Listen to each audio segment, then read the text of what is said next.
মাদ্রাসা নিয়ে পরিকল্পনা চলছে যে মাদ্রাসাতে নাকি আতঙ্কবাদী শেখানো হয়, জঙ্গিবাদী শেখানো হয়।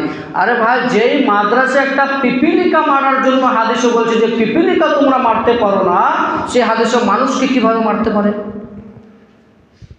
একজন পিপিলিকাকে আগুনে জ্বালাতে পারে না, মারতে পারে না, মৌমাছিকে মারতে পারে না, ব্যাঙকে মারতে পারে না, তো এই মাদ্রাসায় এবং দাড়ি ছাড়া টুপি ছাড়া মানুষ কিভাবে মানুষকে হত্যা করতে পারে?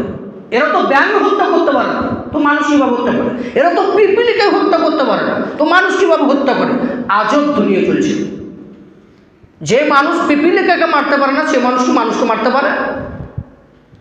যে মানুষ ব্যাঙকে মারতে পারে না, সে মানুষকে হত্যা করতে পারে? আজব দুনিয়া। লোহা পেলে মাদ্রাসায় তরকারি কাটার জন্য আরও কিছু পেলে তাকে নাকি এখানে আতঙ্কবাদী শিক্ষা হয়। সাবধান, সতর্কতা অবলম্বন করবেন। আমরা পরিশেষে এটাই বলতে চাই, আল্লাহ যে সমস্ত ভাইয়েরা অত্যাচার করছে, আল্লাহ তুমি তাদেরকে হেদায়েত দাও। আল্লাহ যদি তারা হেদায়েত না পায়, আল্লাহ তুমি তাদেরকে হালাক করে দাও, বরবাদ করে দাও। আল্লাহ তারা যদি হেদায়েত পাওয়ার যোগ্য থাকে, আল্লাহ তুমি তাদেরকে হেদায়েত করে দাও, তাদেরকে সঠিক পথে নিয়ে এসো, তারা যাতে অত্যাচার না করতে পারে। আমরা